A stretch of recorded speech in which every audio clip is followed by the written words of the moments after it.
All right, Cantors. So here we are. The reason why I wanted to do this is because of a couple of things. Number one, as this element technically falls under the music department, it was one thing that has operated more or less independently for a while, but could potentially get more complicated as the church grows. And also, with some of the requests that I've gotten from either pastors or other folks about specifics pertaining to either what we choose or how we perform it, it became more evident that we were going to need to kind of have a quality control meeting just to kind of bring everybody back to square one, decide who wants to be involved, whether there's any new people, and then kind of set, hey, Jim, and then just kind of set the stage for how we're going to go forward from there.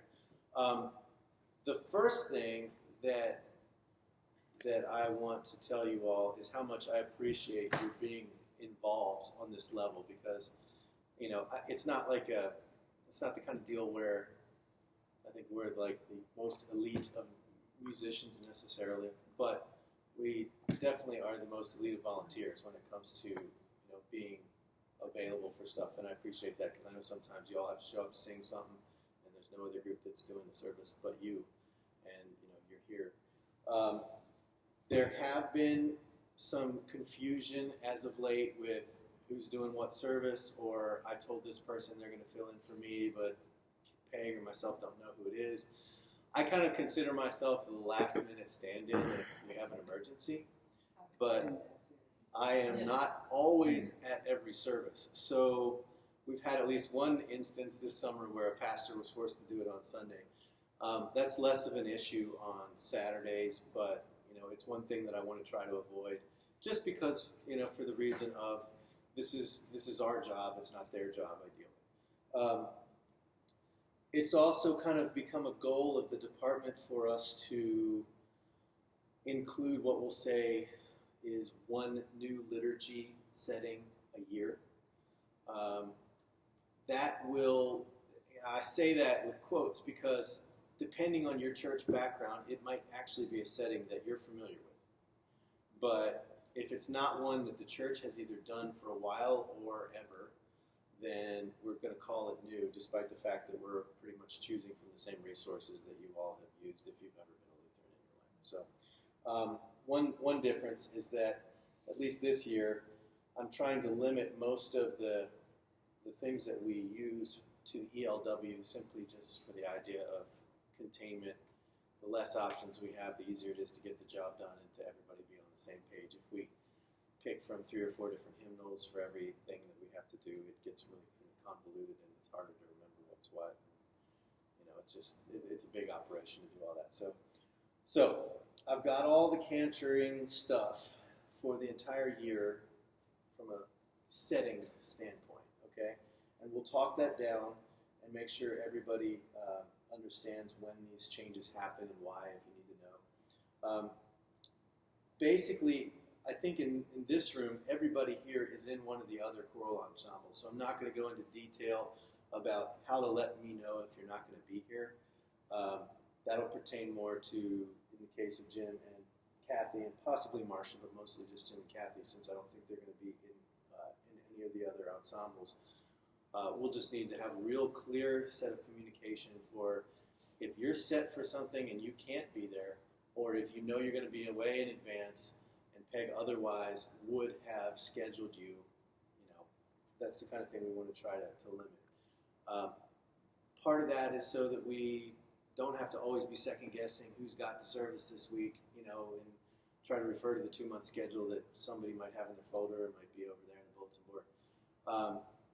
But it's also so that one thing we're going to do new is we're going to try to incorporate regular email update blasts on a weekly basis that put all the pertinent weekly information together in a quick thing that goes out to the whole department.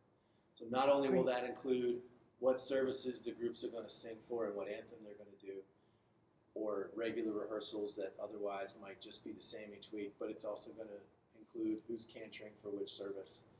And if something comes out on a Monday for the following weekend and you guys know it's incorrect, I expect that you guys will take care of making sure that, you know, those of us in leadership, if there's a change that's made that we don't know about, that we make sure to get that fixed, so that even if you guys feel like you've got it settled among yourselves, if Peg or I don't know about it, it makes it difficult in case there is a problem because we don't know who to go to. Was it the person who said they weren't going to be here and asked the other person, or was it the other person who said they were going to do it and then didn't show up because they forgot to fill in? That kind of thing. So that's the big thing. The final issue that I say with a little bit of reticence is about style. And I think that there's such a subjectivity to even mentioning that, especially when it comes to art or music, that I personally don't like to talk too much about it if we're really discussing something that's an individual choice, which I think that this is. However, there are some kind of key things that you need to be aware of depending on the liturgical style that the piece is written in, because we have some variety. We have some things that are chanted, and then we have some things that are almost like a pop song, and they need to be interpreted differently. You have to be aware of your role, particularly when you're singing alone. You have to be aware of the communication that you have to maintain between yourself and the organist, or in some cases the pianist. You have to make sure that you can hear using the tech stuff that we have in place to be sure that that communication can happen effectively in the way it's intended, or else we just hang speakers for no reason. And then we also have to be aware that tempo is key. The pastors have been pretty specific and ongoing with me about keeping things peppy. Okay, and like it or not, whatever you think about your own understanding of the variety in music, and that you can have something that's joyous and still slow, they have a pretty specific idea about how things should take place, and it's not just for time purposes. It's often because in the mind of some people, non-musician or otherwise, fast equals jubilant. Okay? Now, what that means is that we have a few things against us. Number one, cognition. Let's just be honest. Okay? And I'm not just talking about yours, I'm talking about theirs. Okay? Because it takes a little bit longer for the gears to go sometimes for us to get moving. And that's why familiarity is key. That's why we're here, so that we can get familiar enough and that you don't have to second guess stuff when you get up. And if we try to add an element of quality control to this process, then it's no big deal. Okay? So cognition is one of the things. The other thing is the auditory issues that we face in this particular room. Okay? How many seconds was that? 2 or 3? Mm-hmm. Okay? That slap back is the reason why we slow down. Okay? Because even though we have this tendency to feel like 1, 2, 3, 4, boom, and we go, there's going to be variances from that point forward where one person, thinks they're on and is a little slower, one person thinks they're on and is a little faster. We have to rely not on the room to tell us when you hear Jan's note or when you hear, her first downbeat or whatever, but that's what the electronic system is designed to do. It's designed to give you a sense that you're side by side to the person, hearing them immediately, as opposed to, how many yards is that? 50 at least? 60 yards? Okay, so the tech has to work, which means Ed has an integral part to this happening. But it also means that you have to force yourself to push, okay? And if you stay, what they say, on top of the beat at all times, you're going to be more likely to be accurate. If there's a tendency, as there is in some styles of music, for instance, the accompanist to allow the vocalist to lead, so that we have this kind of rubato thing that can happen in classical music, maybe with German lieder, for instance. Okay, if a pianist is behind a vocalist, they're going to stretch some of that stuff, and they're going to let the vocalist have those nuances. Even if it's a solo piece, that's going to drag us down, and that's going to drag the congregation down, and they're not going to be able to pick back up. Or if we have the idea that says, I wait to hear my note and then I sing, Okay, so that's the opposite sense. The vocalist is essentially waiting for the accompanist to do it for them. Then, unfortunately, that same process, that same instantaneous moment, over time in the course of the entire thing slows us down. So if I was here about halfway between waving my arms for the cantors the whole time, we'd have less likelihood because you'd have that visual to keep you together. But without that, you're going to have to rely on your ears and your sense of always being ahead, okay? And that's the thing that's going to help. So, like I said, I'm not trying to tell you how to sing it specifically. I'm just trying to tell you to keep some things in mind. Maybe they'll be familiar to you overall. Maybe they'll be a new concept. But these are the things that are going to bring this into alignment with what I've been told folks are looking for. And you have to understand, I truly feel like leadership as a whole and the majority of the congregation is so pleased with you all and what we've been able to accomplish with the music department in the last year. This is just a minor thing. I don't want you to overemphasize this and take this to heart like, this is like the weakest part of the department. That's not what I'm trying to say. I'm just trying to say that it's one thing that we didn't really, work on in specific last year. And now, as we go, we're going to try to just do some more and more and more and more and continue to improve. So this is just one element that I wanted to try to bring attention to this year. And hopefully it'll have the effect that we're looking for. And then we'll be able to move forward. Does that make sense? Yes. Okay, cool. Yeah, Jim? I got a stupid question. Okay. Why is it necessary for the organist or the pianist to play music other than the first note and the responses from the audience? Well, it's a good question. A lot of that you have to understand is if we were just talking about one style of liturgy, it might be less important, especially if we had a congregation of people that had become accustomed to using the same material week after week. But when we have people that are coming through the door from different church backgrounds, whether it be Lutheran or whole different denominations, and the fact that, like it or not, we're the church that uses different liturgical settings, 6 or 7 times a year, okay? And some of those are going to be more familiar, some will be less. And quite frankly, I have to acknowledge that we have differing amounts of musicianship, both among the people in this room and the people that we have in the congregation. So somebody out there may very well not realize that they need to hear their part played in the right-hand pinky of the organist the entire time just so they can hang on and sing the right note. Somebody else might have a sense of pitch where they can get that first pitch and then go in the same key their entire time, a la American Idol auditions where we do everything a cappella. But truly, to remove accompaniment from the entire mix overall over the course... No, I didn't say that. I said the first 4 measures are the cantors. Right. The next 2 are the congregation. Right. It's pretty difficult not to hit that note. Right. And the organist and the pianist always do that, Lord have mercy, correctly. Right. For me to try to follow, because the pianist and organist all play at a different tempo. Right. And when you come, you don't know who you're going to play with. So I don't like for the organist to play. Okay. Well, that's They can play the part, but you hit me my first note, that's it. Okay. Well, that's one of the kinds of things that, and I'm realizing that just because we have less than half of the people here, it's probably not going to happen tonight, and I'm probably going to have to involve Ed in the process. But it's I'll tell you what I want to do, okay? I want to introduce all of these liturgies tonight. I want to make sure you feel well rehearsed so that you know what we're doing, what you already know, what you might, could use a brush up on.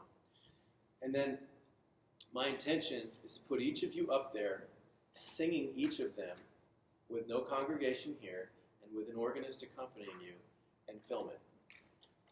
Because you need to see what you look like when you do it. Oh, my. Because quite frankly, everything we do here is not only auditory, but it's visual. Okay? It's not just about what you look like, but it's about oftentimes when we are the performer, in our mind, we're focusing on in the moment of doing that job. We're not sitting back and also encountering it secondhand to know how it's going to be perceived by an audience. So it can be very helpful to record yourself and realize where you may think that you've got it all together and it's actually weak, or you may think that that was awful and really it sounded pretty good. Okay? As far as specific communication between singer and organist as far as, the variations that you could opt for depending on what the liturgical setting is. I am open-minded to allowing there to be a certain amount of freedom with that, but this is the hard thing that I have to say. I need to have final oversight as to whether or not I think that you could do it. Okay? Because there may very well be a point where you think that that's good to go and you don't need any help, but it's going a half step flat. Or, there's a place where the melody needs to change and we changed on the wrong syllable or whatever.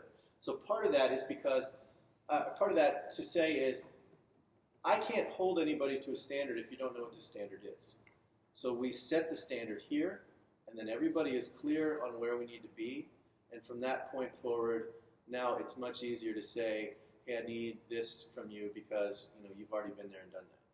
If I was to say, that wasn't good enough and not give you any idea of how to improve, then I'm doing a poor job. Does that make sense? Mm-hmm. So that's a great question, Jim, because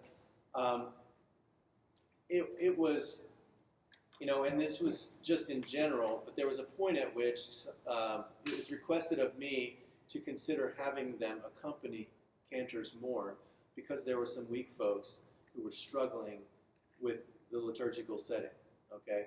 So the idea was to give people that foundation to kind of carry them so that as they went, they'd be able to follow along. Can I make another comment? Yeah, absolutely. Why does that Bible have to be cocked, canted in front of that microphone so we can't put it up there with our music and look without? You either have it up here, which you can't get to the microphone because the microphone's not back far enough. Right. Well, I don't. And why can't they make the two monitors out here, put the letters up bigger so we can look at the monitor and you just want to look out on the screen and see it? Right. See? Well, and when you get up there now, every Sunday we come up there, it's canted just a little bit different. Yeah. So you have to change the microphone. Yeah. And they told us stay left of the candlestick. How can you stay left of the candlestick? We could see we have the liturgy, not a little bit while we take it up there instead of using the Well, I did that. Here's a couple of options, okay? The low tech and the high tech.